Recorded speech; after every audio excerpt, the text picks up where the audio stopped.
It's another Q&A edition of Optimal Health Daily, episode 1162, and I'm Dr. Neil, your host of the show. Welcome back to another Friday show where I answer your questions. On all the other days, I read health and fitness blogs to you like an audiobook, with permission from the authors. I don't know if you've ever tried this, but if you Google the word nutrition, you're going to end up with over 3 trillion results in under 1 second. Unfortunately, much of the information that pops up are myths. They are things that are simply not backed by research. And with so much misinformation out there, I like this show to be a place where you can learn about the truth. So if you ever encountered something and were thinking, is that really true? Definitely send me a question and I'll answer it for you. And whenever I can, I will be sure to back up what I say with research. I'll let you know how you can send in your own question at the end of the show. But for now, let's hear today's question and start optimizing your life. Today's question came to me via email. Sabrina M. writes, "Hello, Dr. Neil. I've been meaning to thank you for some time now. You're now officially part of my morning routine. Your content provides inspiration and helps me start the day on the right foot. On to my question. I'm a 47-year-old woman with a tendency to gain weight in my upper body. I'm about 5 feet 3 inches tall and weigh 128 pounds. I've been working with a food coach and functional medicine doctor and quickly learned that keto-type diets just don't work for me. Great lesson that we all need a custom diet that makes sense for us. So I'm almost at my ideal weight, but I tend to carry weight up top, especially my midsection. And I wonder if I should upgrade my exercise routine so that I focus more on building my lower body with weights and perhaps increase my cardio, which I do too little of, so that I can maybe lose belly fat. How much control do I have on changing my body composition? I'm so grateful for your help." Hi, Sabrina. Thank you so much for your kind words. Thank you for being a regular listener, and thank you for sending in your question. I appreciate you. Now, when it comes to where on the body we hold on to fat, we have very little control over this aspect, unfortunately. We can change some of our genetics, like how quickly we burn fat for energy. But for some reason, we can't seem to change this part of our genetic makeup, the part that determines where on the body we hold on to fat stores.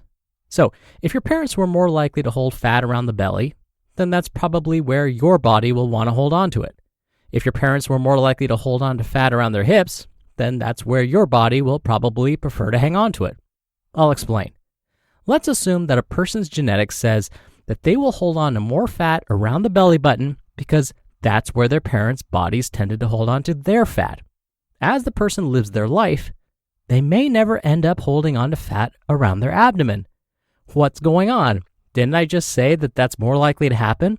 Well, if the person follows a balanced lifestyle and burns the right amount of calories each day, their body has no need to collect extra fat around the midsection.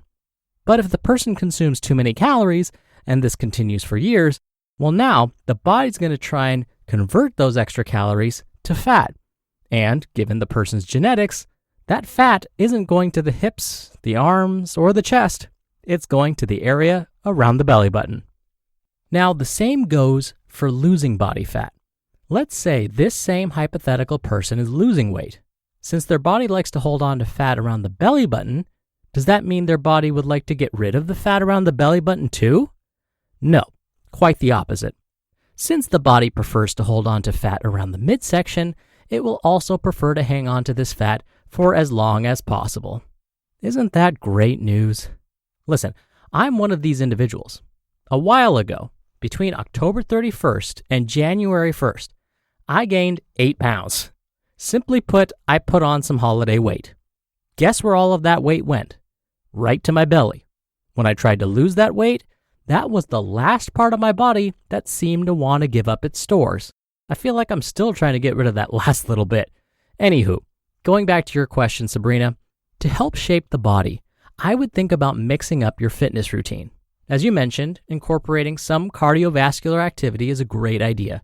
You could also think about trying a program where both cardio and resistance training are combined, like boot camp style workouts or CrossFit.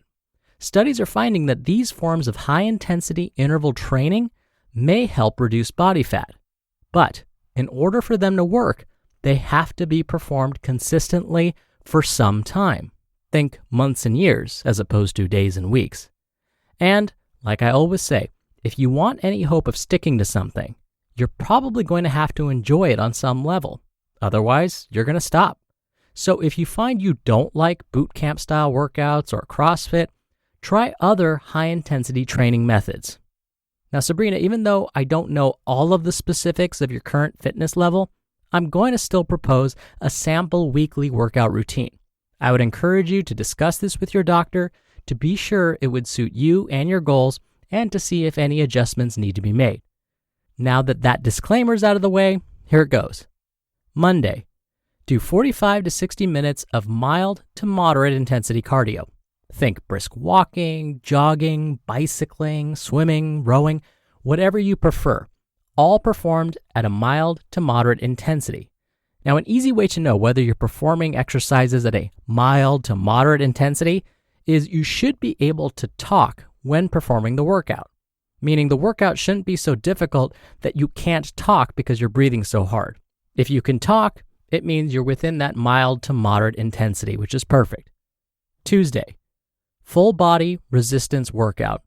Consider spending some extra time on legs, so think squats, deadlifts, and lunges especially. Wednesday, 60 minutes of light cardio, like a long walk. Thursday, full body, high intensity training workout. Maybe this is the day you decide to do a CrossFit or boot camp style workout. Friday, 60 minutes of light cardio. Saturday, resistance training.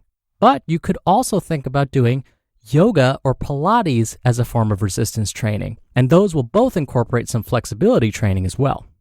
And finally, Sunday, rest. Now, this routine is fine for a while, but you're going to want to change it up after 4 to 6 weeks. Mix up the days. Change the length of time you spend performing these workouts. Change the types of exercises you perform for different muscle groups, etc.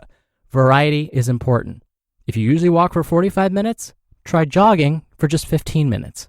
If you've been focusing on legs during your resistance training sessions, give them a rest and work the upper body. You get the idea. I hope this helps, and I wish you continued success. Thank you again for the question, Sabrina. You'll be entered into a very small raffle every month to win a book on the 1st of the month, which is in just 2 days, if you can believe it. So if you want to be in that raffle, send in a question today. Just come by oldpodcast.com/ask, or you can do it the old-fashioned way and call in your question. The number is 61 I love OHD. And just like Sabrina did, you can email your question. Just send it to health@oldpodcast.com. All right, that'll do it for today. Thank you so much for listening. Thank you for listening every day and all the way through. And I'll see you back here tomorrow on our Halloween show and where your optimal life awaits.